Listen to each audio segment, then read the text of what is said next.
Today we're going to talk about how to make a watercolor palette using a tin. You can use any kind of tin for this project. You can use a big one, a small one, round, vintage, whichever you have. The materials that you're going to use, of course, is going to be a tin, also clay. You can use this kind of clay that is kind of heavy, but I prefer to use this kind of clay.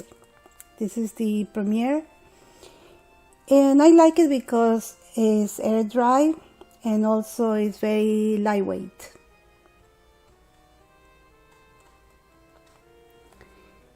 I like it also because it's very easy to handle. It's very soft.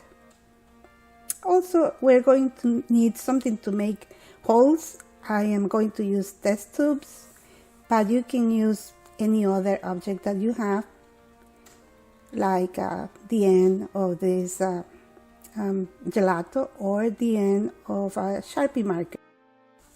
Now I'm taking the air dry clay and putting it inside the tin. You can mold it inside the tin with your hands until it's smooth.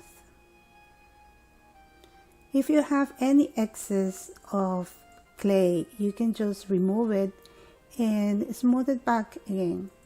This clay is very forgiving, allows you to take your time, and the best thing is that, as I say, air is air dry.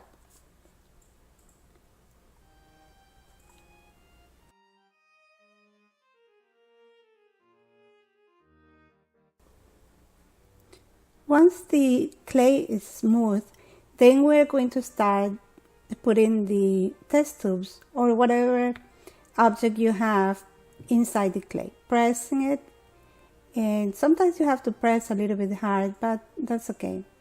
That means also that the clay is going to hold the object that you are going to be pressing it. I decided to leave the test tubes in the clay just to hold the shape, and make sure that everything is aligned, and continue positioning your tubes or your whatever object you have, and until you finish with all of them.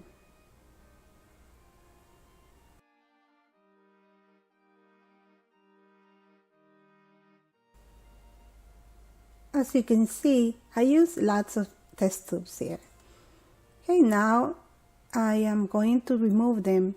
I don't have to wait until the clay is dry.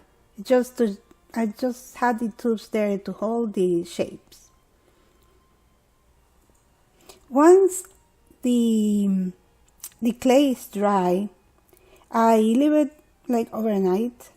Then I am going to brush some gloss medium or varnish to it, and I apply 2 coats. I let the first coat dry and then apply the second one.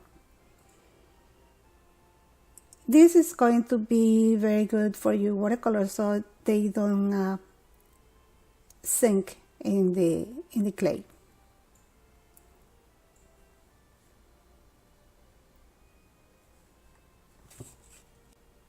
I also wanted to show you how to make wells with another object. Here I'm using the end of a gelato. I am just pressing the gelato in the clay, and I don't have to have all those gelatos, like 40 gelatos or 41. Just one, and I'm pressing it and removing it. Here I am using a very small tin. As you can see, the same process, put the clay inside the tin and shape it. This is a very convenient thing because it's very small, and I am going to put only 6 colors here. I will be using test tubes for this one because the ending is smaller than the gelatos, but the process is the same. I can also use other containers like this small tin for mints, and you're going to do the same thing, the same process. The small one also is very cute and very portable. Once you finish with all these things, let them dry. Once dried, you can use the paints of your preference to fill the wells. In this watercolor thing, the bigger one, I have space to put a pen, a watercolor brush, and a pencil, and other things if I want to. But they are all very nice and very cute, portable, and very efficient. Thank you, and I see you next time. Goodbye.